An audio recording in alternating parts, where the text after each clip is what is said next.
Dr. Alan Taylor, welcome to One Question With. Thank you, Sam. It's nice to be on. And welcome back, I should say, a return guest. I'm an old veteran of this. Your first episode that you joined us for in our first season of One Question With was such a hit. We just had to bring you back. So we're excited that you'll be joining us for this new iteration and for this series of episodes that will center on the American Revolution. So, our question for today is what factors contributed most significantly to the escalation of tensions between Britain and its North American colonies? Dr. Taylor, what initially comes to your mind when you hear that question? Well, what comes to the minds of most Americans is the issue of taxation. And the assumption that many people have is that Britain imposed these crushing taxes on the colonists. And that's not quite right. What they did was they proposed some small initial taxes, and the colonists reacted with horror because they did not have elected representatives in Parliament assessing this tax burden. Now, they didn't want to have representation in Parliament. What they wanted was for only their own colonial legislature in every one of the colonies to have responsibility for taxation. So Virginia, the House of Burgesses, and Massachusetts, the General Court. And on throughout all the colonies, they wanted only their local colonial legislature to assess taxes. They didn't want to have seats in Parliament. Parliament was too far away on the other side of the Atlantic. So that's what most people think about. But the reaction of the colonists is not about a crushing tax burden, but instead it's about a precedent being set and the fear that in the future it would evolve into a crushing tax burden if it continued to be assessed by a distant parliament where they had no representation. Now, there are other issues, and we can explore those if you like, but that's the number one thing that gets the colonists agitated. And I think it's important that maybe we pause and really break down who we're talking about when we say the word colonists, right? So, who are these people who are getting infuriated about the issues of taxation and the representation of their colonial legislatures in relation to taxation? Well, the colonists we're talking about are people who own some property. And for most colonists, that means a small farm. It could mean a small shop. There are also wealthy people, wealthy merchants, some wealthy lawyers, and some wealthy landholders. But the great majority of the colonists who are adult men will own a small piece of property, and that's considered sufficient to give you political rights. Probably at least 2/3 of free colonial men had enough property to qualify to vote. And so they are the people who pay the taxes. They're the people who elect representatives to their local legislature. And they are the ones who are most concerned. Now, that leaves out a lot of people. It leaves out their wives. It leaves out the poorer people, the 1/3 of the population that don't own enough property to qualify. It leaves out, most importantly, the 40% of the colonists in the South who were enslaved people. So there are a lot of people who are not represented in the local colonial assembly, but there is a bigger segment of the population in the colonies who have political rights than is the case in Britain, where it's a much smaller segment of the population that owns property. It's hard to get your own farm. The society is more crowded. There is a much larger and more powerful aristocracy that controls most of the land. And so many of them had the experience of having to have rented land and to have seen their rents jacked up over time.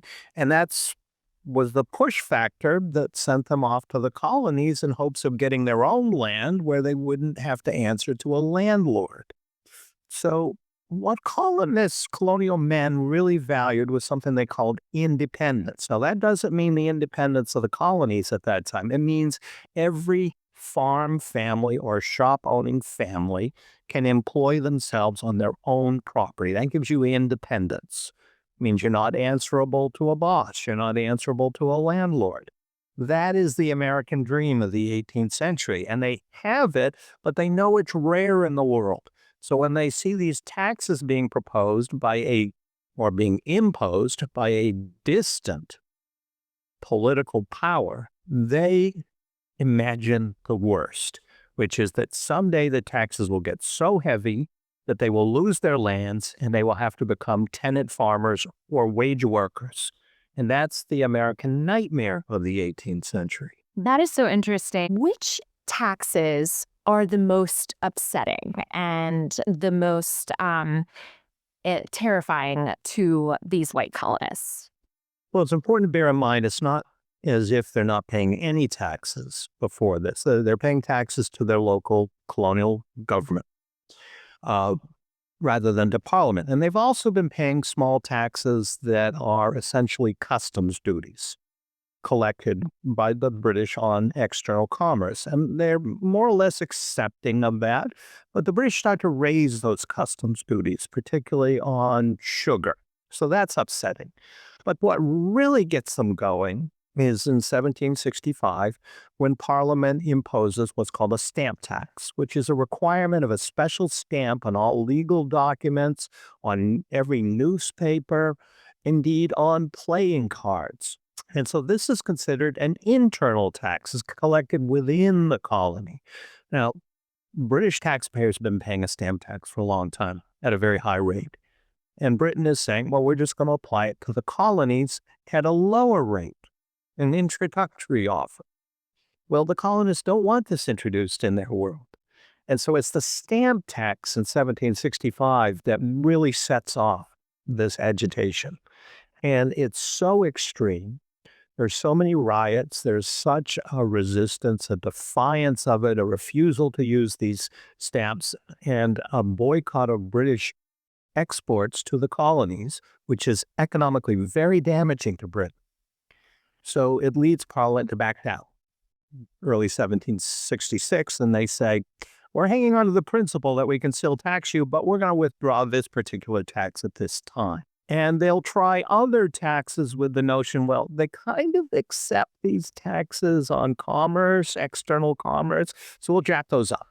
But when they start jacking these up on things like tea and glass, then the colonists go, no, no, no, no, no. We don't want to be taxed for your revenue in any way, either external or internal. How connected were these taxes? You know, the stamp tax in 1765. We also know the Tea Act, the Intolerable Acts. How connected were they to the end of the 7 Years' War, the French and Indian War, and the debt that had been accrued by Great Britain? It's very connected in that Britain had been phenomenally successful in this war, and their forces had prevailed in much of the West Indies and conquered Canada, and they secure these things in the peace treaty.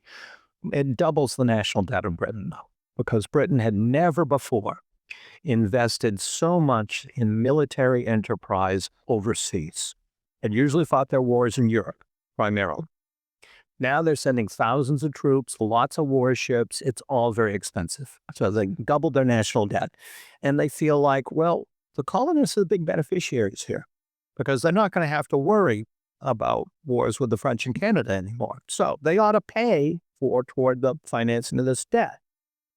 But more to the immediate point for the British is we now have to garrison this conquered land. We have to have troops in Canada. Who's going to pay for that? And they're thinking it's not fair to ask British taxpayers, who are already the most taxed people in Europe. So the British say, we'll get the money out of the colonists. They benefit from having those garrisons there. And that's the immediate goal of these smaller taxes, is to pay for the expanded administrative and military costs of a bigger empire in North America. And they think the colonists ought to pay for it. How identified do you think that these colonists who were objecting to taxation, the ones who are holding land, how identified do you think that they felt as British citizens or as American colonists? Well, they think of themselves as British subjects, not citizens, but subjects. So I mean, under a system where the ultimate authority is with a monarch, then the people are considered subjects of the monarch. And and again, there's considerable variation. If we went into the slave quarters in Virginia, they don't much identify with being British. They identify with wanting to be free. Now, if we go to talk to George Washington or Benjamin Franklin, they would say very much, we're British subjects and we deserve to have the same rights as other British subjects. And that's what the resistance movement is about, until we get up into 1774 to 75. Before then, the whole goal is for colonial leaders and the people who are their constituents, who are these property owners, is to achieve what they see as equality of status with British subjects in Britain. Although, in fact, they have better material conditions than most people in Britain. They have a somewhat higher standard of living. They have a lower tax burden. They have governments that are more in their control as voters. They have the best of both worlds in the colonies. And they want to keep that. So they're not out to achieve independence of the colonies. And this is a great myth that's promoted by a lot of popular histories on film and in books, that the colonists were just feeling crushed by British tyranny and they can't wait to be free and they just don't get around to it till 1776. And it's just not true. The British Empire had been a very, very good deal for them. It provided military protection, the world's largest trading network, because the British Empire is more far-flung around the globe than other empires and more prosperous in general. And they had more civil liberties than, say, if you lived in the French Empire or the Spanish Empire. So the colonists knew they had a really, really good deal. But what they don't want is for that good deal to go sour. And they feel like Parliament is starting to erode the conditions that had made being part of the British Empire so very appealing to them. And that all starts about 1763, that erosion. I have to be honest that these colonists seem a little childish to me in many respects. There is this idea that they are subjects of the monarchy, but they don't want to be subject to the whims or the laws of the monarchy. Is that an unfair reading, do you think? You sound like you'd be highly qualified to be a member of Parliament. 1760s. That's how they're looking at it, going, most people in Britain can't vote, and we levy taxes on them because we in Parliament are responsible for the entire empire. So we're sorry you can't elect representatives to Parliament, but that's the norm in the empire. So suck it up and pay your taxes because empires are expensive things to run. That was their perspective very much. And they do see the colonists as being spoiled, defiant, not good team players. And so they're quite appalled that the pushback they're getting from their colonists in the 13 colonies on the mainland of North America. To get a seat in Parliament was quite coveted, and you've qualified. Thank you so much. I do appreciate that. I want to go back to this concept of independence because I think this is fascinating, that this idea of independence was in many ways tied to this idea of property ownership. Can you expand on that a little bit more? And maybe we could dive into how this connects to the slave trade and the enslavement of people of African descent in the colonies, how this connects to even Enlightenment ideals of independence. Okay, so the independence we're talking about is the independence of individual families, and particularly the men who are the heads of those families who happen to own land. Important to bear in mind, a very, very different society from today. So there's no such thing as Social Security or unemployment compensation. Today, most people work as employees for other people who own the property. that employ them. That's our norm. Now, take yourself back to an 18th century world where most people who are free in the colonies support themselves as farmers, 90%. And most of the rest, the other 10%, they're mostly small shopkeepers, things like blacksmiths, carpenters, shoemakers, tailors.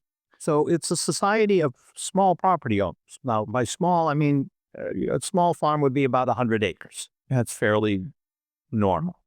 So somebody owns 100 acres today, that's a pretty large piece of property. But in the 18th century, that's a kind of a standard farm size. You get plantations that are thousands of acres, something like what Thomas Jefferson owns or George Washington owns. They're a much bigger scale of operation. And they employ enslaved people. They employ some indentured servants, too. Some of the indentured servants are convicts that have been dumped by Britain in the colonies, sold to people like George Washington. So there's a lot of coerced labor, forced labor in the colonies. Most of it consists of African Americans who are held in perpetual slavery, and their children will then inherit this slavery. But there are shorter term enslaved people we could call indentured servants and convict servants who are serving out terms of service and then will become free. So Americans of the colonies before the Declaration of Independence are not saying all men are born equal, because they're not. They look around themselves and they can see somebody who's an indentured servant. They can see people who are convicts from Britain. They can see enslaved people. They live in a world in which a lot of people have independence and a lot of other people are dependent. And instead of your standard colonists saying, well, everybody should be equal and there should be no dependence at all, that's not what they're saying before the revolution. They're all saying, if I got a pretty good deal in life, if I have independence and a farm, I look around, I see all these dependent people. I don't want to be one of them. I don't want to ever become one of them. And when they react to the British taxes, it's because they're thinking in their minds, if we don't resist this, our very nice situation as independent property owners becomes much more vulnerable. And that's horrifying to them. So that's why they react the way they do. And it looks like an exaggerated reaction from our perspective of hindsight. But you have to remember the world they lived in, where what they have is precious to them because it's rare in the world. And how integral was slavery to the economy in the American colonies? Well, in the aggregate, meaning there are some 27 British colonies in the Americas. So we tend to focus on the 13 that were on the mainland of North America, south of Nova Scotia. But there are 27. A big chunk of them are relatively small islands in the Caribbean, places like Jamaica. But those island colonies in the subtropics raise sugar. It's raised by enslaved people. So in Jamaica, 90% of the population are enslaved people from Africa, mostly from Africa rather than their descendants, because life expectancy is so short in Jamaica. Jamaica is the crown jewel of the British Empire. It generates more economic benefit for the mother country than any other colony, even though it's relatively small, because sugar is so valuable. Now, we get up into the mainland, into the 13 colonies that we care the most about because they will become part of the United States. You get into Georgia, South Carolina, rice is the big crop, not cotton yet. Cotton's not a big crop until after the Revolution, but rice is very big. And it's raised by enslaved people. So 2/3 of the population of Georgia and South Carolina are held in slavery, and they're put to work, often raising rice. Further north, get to Virginia, North Carolina. There you're raising tobacco. Tobacco's the big crop. And in places like Virginia and North Carolina, it's about 40% of the population are held in slavery, and they're essential to this tobacco economy. Also in Maryland. You get into the middle Atlantic region, further north, Pennsylvania, New Jersey, Delaware, New York.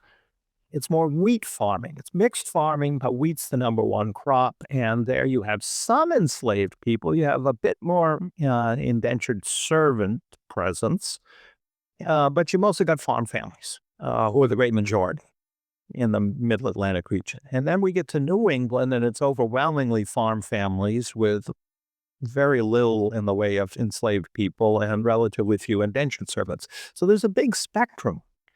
And some colonies, slavery is absolutely essential to the economy. Other colonies, not so much. But if we look at the whole thing as a package, you'd have to say that slavery is fundamental to the British Empire of the 1760s. In your book, The Internal Enemy, you talk about this idea of the rebellion of enslaved people looming in the minds of Virginians. And, this internal enemy is an enemy that these people created in many ways, right? And I wonder how much of a factor was the fear of enslaved rebellions. How much of that fear was part of the decision to rebel against the British colonies, especially when Lord Dunmore passes his proclamation in 1775? Well, the presence of a large enslaved population that is potentially very dangerous to the people who own the enslaved people will vary from colony to colony. And so a lot of the colonists are getting a little anxious. Well, what if we end up at war with Britain? They could recruit Native American allies along the frontier. They could recruit enslaved people to take up arms to help them suppress any colonial rebellion. So it then becomes a calculation in these colonies where there's a substantial Black presence, but not a majority. And so when Lord Dunmore is a royal governor of Virginia in the fall of 1775, when the rebellion has broken out, and he does exactly what colonial slaveholders had feared most, is he puts out a proclamation and says, if you are a slave or an indentured servant, and you have a master who is one of these rebels against the king's authority, and you escape to me, I'll give you guns and I'll free you and organize you as a military force. And that is absolutely horrifying to the George Washingtons and Thomas Jeffersons and Patrick Henrys of Virginia, who are already in rebellion, but now they see it as the British have upped the ante in the most dreadful fashion imaginable by turning all of the enslaved people of Virginia into potential enemies. So a lot of the enslaved people are communicating with each other. It's not very safe to communicate openly in the presence of their masters, but they spend a lot of time just with each other in their slave quarters. And they're going, what? Looks like there might be a war breakout here. And if there's a war, the colonists, our masters, are all anxious that the British might try to recruit us. So the colonists are inadvertently, by colonists, I mean the free white people, especially the men who are politically active, through their talk, are inadvertently communicating information in the slave quarters, which is leading enslaved people to have their own conversations, which are about, well, if a British warship shows up in the waters near here, maybe it's an opportunity for us to escape and to get arms training. And maybe we're in an opportunity to then come back to our farm or plantation and get more people out of slavery. And the colonists, the white free male colonists, start to pick up on that this kind of conversation is going on in the slave quarters, and it freaks them out because, a British warship off your coast is bad news. But to have in your presence potential enemies who are right there on your own farm or plantation is even worse. I would like to circle back a little bit to these beliefs that these colonial leaders had. How much did the ideas of the Enlightenment, these ideas of liberty and equality and freedom impact the actual movement toward revolution? So the great majority of colonists, what shapes them is their actual experience of living in the world. And they're living in a world where white men overwhelmingly can own property. And they know that that's a rare experience in the world, and they want to cling to that for dear life. There are some colonial leaders who are better read and who will draw upon these writers that you mentioned. But it would be a mistake to think that if you stopped at the farm of Jedediah Smith in rural Massachusetts and you say, "We think about Rousseau." You kept up with his latest writings. You go, "Rousseau, is he one of our neighbors? Is he a French prisoner that we took in the 7 Years' War?" So it's ludicrous to imagine that the great thoughts of European philosophers are widely understood in any kind of deep way in the population of colonies. But some people are more influential than others, and they are the ones that are more likely to read some of this stuff.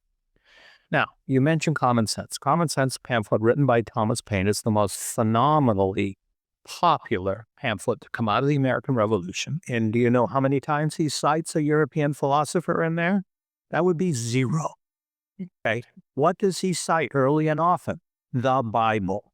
That's where the great majority of colonists are getting their education from. They are very well literally versed in the Bible. Rousseau, not so much.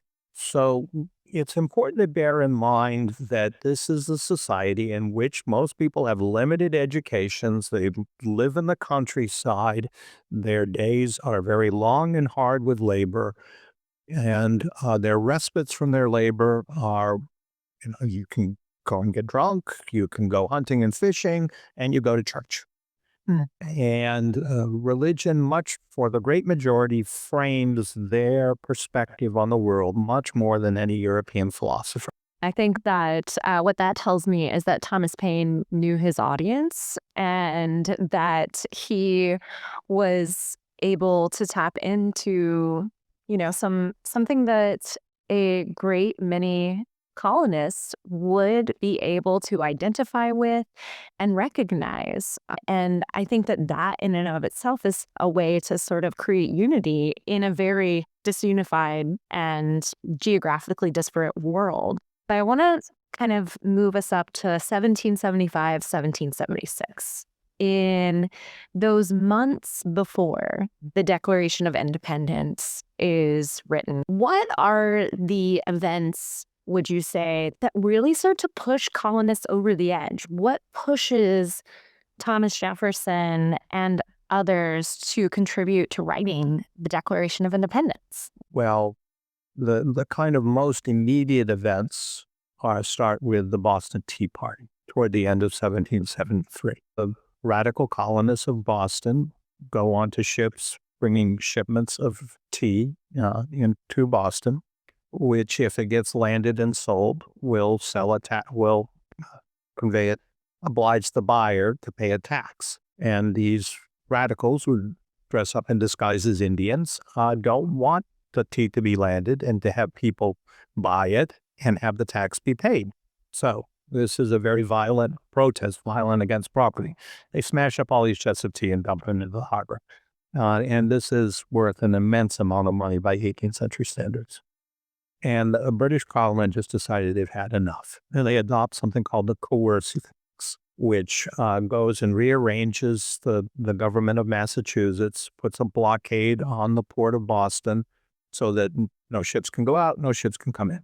Well, people in Boston make their living off servicing ships. They're merchants, they're shopkeepers, tavern keepers, they're sailors, they make ropes, they build ships. So if you shut down all ocean-going commerce, you're putting almost everybody out of work. And you're making it very hard for them to get food. And the British are thinking, if we make a real example out of Boston and Massachusetts, the rest of them will toe the line. And we'll stop all this nonsense about resisting these small taxes that Parliament has imposed. But to their surprise, the other colonies say, yeah, if you can do that to Massachusetts, you could do it to us. So we're decided we're going to hang together with Massachusetts. Now that's a big, big deal. Why? Because people did not think of themselves as Americans. They thought of themselves as, I'm a Virginia, or I'm a Carolinian, or I'm a Yorker, or I'm a New Englander. And they didn't much like each other. They didn't much cooperate with each other, but they're being forced together by the common experience of Britain demanding these new taxes from them, not really listening to the colonial protests, and doubling down in the form of the coercive acts. So then the Virginians are saying, maybe we should start to think of ourselves more as Americans and having more in common with the people of Massachusetts, because the British are obviously trying to play this game of, isolating one colony, punishing it, and we have to stop that. So you get then people like George Washington, Virginians, and Benjamin Franklin of Pennsylvania, all thinking, uh, we have to have a common frontier. And they start to take control over the militias within their colonies. They organize a Continental Congress that meets to try to coordinate their resistance to the coercive acts. And they're going to have a much more extensive boycott of British manufactured goods, more extensive than ever before. The British then get really upset about this, and they decide they got to send some troops out to Lexington, Concord, and grab supplies of gunpowder, and then the war is off and running. But it's still another year before they'll declare independence, and one of the reasons why they delay is that colonial leaders still hope. It's the fall of 1775. They're still hoping that this can be patched up and they can stay part of the British Empire without paying taxes to them and without having the coercive acts enforced. And it's Thomas Paine more than anybody else who persuades them that that is a fantasy. The Britain is not going to compromise. There's no going back to the good old days of 1763. Instead, what you ought to be doing, you colonists, is thinking about a better future you could create for yourself as an independent country. And that's what Thomas Paine's Common Sense is all about. Getting colonists to change their thinking toward becoming revolutionaries who will seek a better society in an independent country. I think that this idea that colonists identify themselves by their immediate geographic location, their identity as Virginians or as South Carolinians, rather than as Americans, is something that we will see come back up in many times throughout history. I wonder, just want to connect in our last few minutes here to today and see if we can draw any lines for our listeners and for teachers, because I think one of the most important things for students is to really have an explicit understanding of how these historical events impact them. And so I'm curious how you think the American Revolution, how does it impact how Americans today view protest and resistance or dissatisfaction with the government? Well, as I'm sure you know, people in America disagree. What I would say is that a lot of the controversies of our own world today are controversies about citizenship, as to who is a legitimate citizen and who lives in the country but should not be allowed to become a citizen because they're considered that their route in has been one that has been in recent decades declared to be illegal. Or issues about if you commit a felony in some states, you lose your rights perpetually. Even after your prison sentence is over, you no longer are a full citizen. There are always questions about at what age do you start to vote? So not everybody who lives in this country has both the responsibilities and the privileges of citizenship. And citizenship is different from being a subject. And the revolution created citizenry. The citizens are the sovereigns. In other words, ultimately the rulers. In a free government, what we call a republic, or today we call it a democracy. And so the revolution, one of the great things that makes it a truly revolutionary is that it is creating a sovereign American people known as the citizens. Now, when they do that, the great majority of people don't have the rights of citizenship because they're women, they're enslaved, they're poor. So the citizens of the new American Republic are a minority, but a very substantial minority. And over time, the rights of citizenship have been expanded pretty significantly with things like the emancipation of enslaved people, the opening up of political rights to women. But then there are periods where there's some slight erosion over that, such as which, in my opinion, is happening right now, with a greater concern to drawing a stricter line as to who can become a citizen and who cannot. So the revolution creates a citizenry that is ultimately considered responsible for the preservation of our free system. And that is something that is worth all of us reflecting on